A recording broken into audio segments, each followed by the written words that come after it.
जय जगन्नाथ। आगक आमर सावित्री व्रत। सावित्री व्रत दिन कौन करने द्वारा आम स्वामी को भल फल मिलता है, दीर्घायु होता और आम सौभाग्य प्राप्ति होता। चलतु से विषय जानिबा। आमे सावित्री व्रत दिन माता पार्वती को चूड़ी साड़ी शंखा सिंदूर यहपरी 16 प्रकार श्रृंगार दे पूजा करा जाए। यही पूजा करने द्वारा स्वामी माने दीर्घायु होता बोली विश्वास अच्छी। आउ आमे माने मध्य 16 श्रृंगार करके ठाकुर को पूजा करने दरकार। यही दिन माता पार्वती शिव शंकर पूजा करने दरकार। किछि जगार माँ लक्ष्मी नारायण को मध्य पूजा करा जाए। तेणु शिव पार्वती लक्ष्मी नारायण एमिति भगवान को आपण पूजा करने निहाती दरकार। सावित्री माँ को भी पूजा करा जाए। किछि जगार आमे बर गछ को लेकिन पूजा करती। आउ किछि जगार सावित्री माँ को गोटे शिल पुआरे हलदी रे मुह हाथ गोड़ ये सब करी माँ को विभिन्न आभूषण पिंधे पूजा करा जाए। यही व्रत सावित्री सत्यवान को उद्देश्य हुए, माने सेमानंकु मन रखिक आइडियल भाविक पूजा करा जाए। सावित्री माँ जमिति सत्यवान को जमराज पाखर छड़े आनी और तांकर बापा घर माने तांकर मातुलालय केमिति से सुख समृद्धि आनी से कामना करी यही व्रत करा जाए। तेणु यही व्रत रे शिव पार्वती लक्ष्मी नारायण को आ सावित्री जे ब्रह्मांकर स्त्री तांको पूजा करा जाए और सावित्री सत्यवान को स्मरण करा जाए। यही दिन नारी माने निज को नुआ बहु रूप से सजई पूजा करने को जीवा उचित। यही दिन नाली रंग और हलदिया रंगर शाढ़ी पिंधिबा निहाती दरकार। तापरे आपण यही दिन पूर्वर देखि नेबे जहाँ भी पूजा सामग्री नौचंदी से गुड़िक फटा हो नथिबा दरकार, फटा किंबा भंगा हो नथिबा दरकार। से सब पूर्वर चेक कर नेबे। यही दिन यहाँ हूँ बहुत कठोर नियम, से ये सब पूर्वर आपण देखिकी बाहर करके रखी देथिबे भल जिनस गुड़ाक। तापरे किछि जगार रेड कलर चूड़ी पूजा करा जाए, किछि जगार ब्लैक कलर चूड़ी पूजा करा जाए। आपण जगार जहाँ चूड़ी थिबो से टाइप रो ही नेबे। आउ यही व्रत रे 7टी गंठी पड़े। जदि आपण घरे व्रत अच्छी आपण पिंधिबे, नहले जो रंगर व्रत अच्छी से व्रत यूज करेंगे। जनरली बही अनुसार हलदिया रंग, किंतु किछि जगार नाली रंग आउ किछि जन घरे धला रंगर भी व्रत पूजा करिवार देखा जाए। किछि जन मंदिर रे पूजा करती, किछि जन घरे पूजा करती। आपण जदि प्रथम थर सावित्री व्रत करुचंदी निश्चित भावे घरे ब्राह्मण को डाकी पूजा करबा पई चेष्टा करिवे। जदि तापरे किछि जन बट वृक्ष को मध्य पूजा करुचंती। आपण जदि बट वृक्ष को पूजा करुचंती आगरू बट वृक्ष पाखु जाइके पूजा करेंगे। जदि पाखरे बट गछ नाही, आपण आगरू बट गछर डाल गोटे आनी माटी पोती रखिथिबे। कारण से ही दिन आपण जम्मा भी बट गछ को भांगीबे नै। ए द्वारा बहुत अशुभ होता है। कारण आमे से ही दिन ही बट गछ को पूजा भगवान को अवतार बोली भाभी पूजा करबा, से ही दिन आनिकी से दिन भांगीबा उचित कि अनुचित। सेथिपाई आगरू आनिकी रखिबे। तापरे आपण किछि जन कहती आमे जो शाढ़ी पिंधिबा तार मुह काटिबानी एमिति किछि भी नाही। ए सब होची अंधविश्वास। आपण जेमिति चाहिबे सेमिति करि परिबे। तापरे होची बापा घर भार आसीबा उचित कि अनुचित। बापा घर भार आसिले सेथिरे आशीर्वाद थाए। एइटी बही पुराण रे जहा लेखा होईची तार तात्पर्य यह कि जे आमे जिद करी सेमान सामर्थ्य नथाई कि से सब आनिले अमंगल होता है। जो भी पूजा पाठ रे आमे जिद करी आनिले सेटा पूजारे सुफल मिल न थाए। से जहाँ भी पूजा करबा आमे भल मन रे जेतिके आम सामर्थ्य से अनुसार कले आमको भल फल मिलिबो। आमे एही दिन घरे काहारी को पाटितुंड करबानी।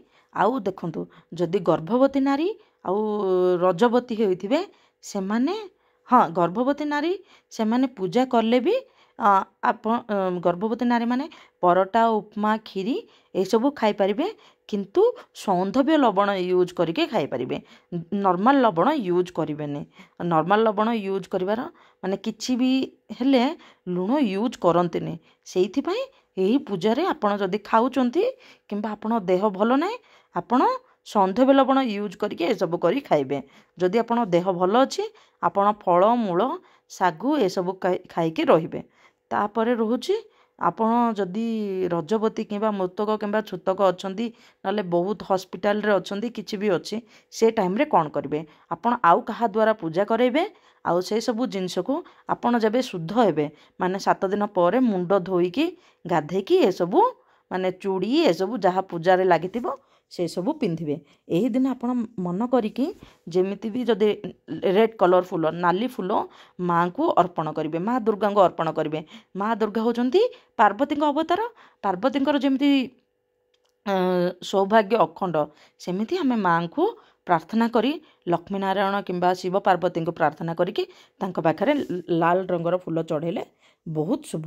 ଏହି ଦିନ ସକାଳୁ ଉଠିବା ମାତ୍ରେ ଆମେ ଜଡ଼ି ହୋଇଥିବା ଠାକୁରଙ୍କୁ ଦେଖିଲେ ଆମକୁ ଶୁଭ ଫଳ ମିଳିଥାଏ ବୋଲି ବିଶ୍ୱାସ ଅଛି। ସେଥିପାଇଁ ଆମେ ଦେଖିବା ଉଚିତ। ଏହି ଦିନ ଆମେ ଦେଖନ୍ତୁ ପୂଜା ସରିଲା ପରେ ସ୍ୱାମୀଙ୍କ ହାତରୁ ପାଣି ଗ୍ରହଣ କଲେ ବହୁତ ଭଲ ହୋଇଥାଏ। ଏହି ଦିନ ପୂଜା ସରିଲା ପରେ ଚୁଡ଼ି ପିନ୍ଧି ସାରି ଆମେ ସମସ୍ତଙ୍କୁ ଆଶୀର୍ବାଦ ନେବା, ଠାକୁରଙ୍କର ତାପରେ ସ୍ୱାମୀଙ୍କର ତାପରେ ଯେତେ ଜଣ ଅଛନ୍ତି ବୟୋଜ୍ୟେଷ୍ଠ ଲୋକ ସମସ୍ତଙ୍କର ଆଶୀର୍ବାଦ ନେବା। ତାପରେ ଯଦି ଆପଣ ପାରୁଛନ୍ତି ସବୁ ଭିକାରୀମାନଙ୍କୁ ସେମାନଙ୍କୁ ବିଷ୍ଣୁଙ୍କର ଅବତାର ବୋଲି ଭାବି ଆମେ ଖାଦ୍ୟ ବସ୍ତ୍ର ଦାନ କଲେ ବହୁତ ଶୁଭ ହୋଇଥାଏ। ତାପରେ ଦେଖନ୍ତୁ ନିଜ ଗୁରୁଜନମାନଙ୍କର ଆଶୀର୍ବାଦ ନେବା। ଏହି ବ୍ରତ ରଖିଲେ ସ୍ୱାମୀଙ୍କର ଆୟୁଷ ଅଧିକ ହୋଇଥାଏ। ତାପରେ ପତି ପତ୍ନୀଙ୍କ ମଧ୍ୟରେ ସ୍ନେହ ସଦ୍ଭାବନା ଓ ପ୍ରେମ ବଢ଼ିଥାଏ। ଏହି ଦିନ ଆମେ ଲାଲ ଗୋଲାପୀ ଓ ହଳଦିଆ ରଙ୍ଗର ମାନେ ଶାଢ଼ୀ କିମ୍ବା ଡ୍ରେସ୍ ପିନ୍ଧିବା ବହୁତ ଶୁଭ ହୋଇଥାଏ। ସେଥିପାଇଁ ଚେଷ୍ଟା କରିବେ, ଆଉ ତ ସମୟ ଅଛି, ଚେଷ୍ଟା କରିବେ ରେଡ୍ ୟେଲୋ ପିଙ୍କ କଲର୍ ଏସବୁ ପିନ୍ଧିବା ପାଇଁ। ଏହି ଦିନ ଏଇଟା ସ୍ୱାମୀ ସ୍ତ୍ରୀ ସମସ୍ତଙ୍କ ପାଇଁ ଲାଗୁ। ଏହି ଦିନ ଘରେ ମଦ ନିଶା ଆମିଷ ଏହି ସବୁଠାରୁ ଦୂରାଇ ରହିବା ନିହାତି ଦରକାର। ସ୍ୱାମୀମାନଙ୍କ ପାଇଁ ବି ଏହା ଲାଗୁ। ସ୍ୱାମୀମାନେ ମଧ୍ୟ ଆମିଷ ଖାଇବେନି, ଉଷୁନା ଖାଇବେନି। ସ୍ୱାମୀମାନେ ମଧ୍ୟ ଚେଷ୍ଟା କରିବେ, କାରଣ ଆପଣଙ୍କ ପାଇଁ କିଏ ପୂଜା କରୁଛନ୍ତି। ସେଇଥିପାଇଁ ଆପଣ ଅରୁଆ ଅନ୍ନ ଏସବୁ ନହେଲେ ଭୋଗ ପ୍ରସାଦ ଏସବୁ ଖାଇକି ରହିବା ପାଇଁ ଚେଷ୍ଟା କରିବେ।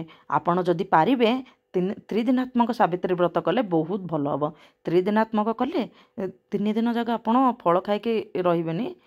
ପ୍ରଥମ ଦିନ ଆଉ ତୃତୀୟ ଦିନ ଆପଣ ଅରୁଆ ଅନ୍ନ ଗ୍ରହଣ କରିପାରିବେ। କରିଲେ ବହୁତ ଭଲ ହୋଇଥାଏ, କାରଣ କିଛି ଜାଗାରେ ସାବିତ୍ରୀ ଚତୁର୍ଦ୍ଦଶୀ ମଧ୍ୟ ପାଳନ କରାଯାଏ। ମାନେ ଦେଖନ୍ତୁ ମା ସାବିତ୍ରୀ ଯିଏ ମାନେ ସାବିତ୍ରୀ ସତ୍ୟବାନ ଯାହାଙ୍କ ସ୍ୱାମୀ ସିଏ 3 ଦିନ ପର୍ଯ୍ୟନ୍ତ ବ୍ରାହ୍ମଣ ସମସ୍ତଙ୍କୁ ଅନ୍ନଦାନ କରିକି ନିଜେ ଉପବାସ ରହିକି ପୂଜା କରିଥିଲେ। ଆଉ ଏହି ଦିନ ଆମେ ଷୋଳ ଶୃଙ୍ଗାର ବହୁତ କରିବା ଦରକାର। ସିନ୍ଥି ଭରିକି ସିନ୍ଦୁର ଲଗାଇବା, ଅଳତା ଲଗାଇବା, ସବୁ ପ୍ରକାର ଷୋଳ ଶୃଙ୍ଗାର କରିବା। ଏହି ଦିନ ଆମେ ଚିରା ଫାଟି ଯାଇଥିବା ଚୁଡ଼ି କିମ୍ବା ଫଟା ଲୁଗା ପିନ୍ଧିବା ଅନୁଚିତ। ଏଇଟା ପୂର୍ବରୁ ଦେଖିକି ଆପଣ ରଖିବେ। ସେଇଦିନ ହେଲା ବେଳକୁ ପୁରା ତର୍ବର ହେଇଯିବେ ନା, ସେଥିପାଇଁ ଏଇଟା ପୂର୍ବରୁ ରଖିବେ। ଏବେ ବହୁତ ଟାଇମ୍ ଅଛି, ସେଇଥିପାଇଁ କହୁଛି। ଏହି ଦିନ ପୂଜା ରଖିଲେ ସ୍ୱାମୀ ସ୍ତ୍ରୀ ମଧ୍ୟରେ ସମ୍ପର୍କ ବହୁତ ଭଲ ହୋଇଥାଏ। ସେଥିପାଇଁ ନିହାତି କାମ୍ୟ ଆପଣ ଏହି ପୂଜା କିମ୍ବା କୌଣସି ବି ପୂଜା କଲେ ଘରେ ଶାନ୍ତି ଶୃଙ୍ଖଳା ବଜାୟ ରଖିବେ। ଆଉ ବ୍ରହ୍ମଚର୍ଯ୍ୟ ନିହାତି ପାଳନ କରିବା ଦରକାର। ଏହି ବ୍ରତରେ ବ୍ରହ୍ମଚର୍ଯ୍ୟ ନିହାତି ଦରକାର। ସେଥିପାଇଁ ବ୍ରହ୍ମଚର୍ଯ୍ୟ ହେଉଛି ବହୁତ ଭେରି ଇମ୍ପୋର୍ଟାଣ୍ଟ ଥିଙ୍ଗ। ଏଇଟା ମନେ ରଖିବେ। ଆଉ ଆପଣ ଷୋଳ ଶୃଙ୍ଗାର କରିବାକୁ ଜମା ଭୁଲିବେନି। ଠାକୁରଙ୍କୁ ବି ଅର୍ପଣ କରିବେ। ଠାକୁରଙ୍କୁ ଅର୍ପଣ କଲା ବେଳକୁ ଚେକ୍ କରି ନେବେ ଫଟା ଏଇସବୁ ନଥିବ। ସେଥିପାଇଁ ଆଗରୁ ଏସବୁ ଦେଖିକି କରିବେ। ନିଜେ ବି ଭଲ ଜିନିଷ ପିନ୍ଧିବେ, ଫଟା ଚିରା ଏସବୁ ପିନ୍ଧିବେନି। ତାପରେ ଆମେ ସମସ୍ତଙ୍କୁ ଷୋଳ ଶୃଙ୍ଗାର ଜିନିଷ ଯଦି ବଣ୍ଟନ କରିବା ବହୁତ ଭଲ। କେମିତି ବଣ୍ଟନ, ନିଜର ଜିନିଷ ବଣ୍ଟନ କରିବେନି, ଅଲଗା ଜିନିଷ କିଣି ଆମେ ବଣ୍ଟନ କରିବା। ତାପରେ ଏଥିରେ ସବୁ କିଛି ନ ମିଳିଲେ ବି 5 ପ୍ରକାର ଫଳ ଯେମିତି ବି ୟୁଜ୍ କରିବେ। 5 ପ୍ରକାର ଫଳ ନ ମିଳିଲେ 5ଟି ଫଳରେ ବି ପୂଜା କରିପାରିବେ। ତାପରେ ଏହା ହେଉଛି କିଛି ଜଣ ସ୍ୱାମୀମାନଙ୍କର ପାଦ ଧୁଆ ପାଣି ପିଅନ୍ତି। ଏହା ଶାସ୍ତ୍ରସମ୍ମତ ନୁହଁ। ଆପଣ ସ୍ୱାମୀଙ୍କର ଆଶୀର୍ବାଦ ନେବେ, ତାଙ୍କର ଭଲ ଜୀବନ ପାଇଁ, ଦୀର୍ଘାୟୁ ପାଇଁ, ସେମାନଙ୍କର ଭଲ ଭାଗ୍ୟ ପାଇଁ ଆପଣ ପୂଜା କରୁଛନ୍ତି। ତେଣୁ ଯେଉଁଟା ଶାସ୍ତ୍ରସମ୍ମତ ଥିଙ୍ଗ କରିବେନି। ତାପରେ ଏହି ଦିନ ଆପଣ ଜାଣିଛନ୍ତି ନା ନାହିଁ ମୁଁ ଜାଣିନି, ବଟ୍ ଏହି ଦିନ ଯମରାଜଙ୍କୁ ବି ପୂଜା କରାଯାଏ, ଚିତ୍ରଗୁପ୍ତଙ୍କୁ ବି ପୂଜା କରାଯାଏ। ଏ ପୂଜା ଭିଡ଼ିଓ ମୁଁ ପୂଜା କେମିତି କରିବେ, ଆପଣ ଯଦି ବାହାରେ ଅଛନ୍ତି ପୂଜା କେମିତି କରିବେ ସେ ଭିଡ଼ିଓ ମୁଁ ନେକ୍ସଟ ଭିଡ଼ିଓରେ ଆଣିବି। ଆପଣ ଯଦି ମୋ ଭିଡ଼ିଓ ଭଲ ଲାଗିଲା ନିଶ୍ଚିତ ଭାବେ ଲାଇକ୍ ସେୟାର ଆଣ୍ଡ ସବସ୍କ୍ରାଇବ୍ କରିଦେବେ। କମେଣ୍ଟରେ ଜୟ ଜଗନ୍ନାଥ ହର ହର ଶମ୍ଭୁ ଲେଖିଦେବେ।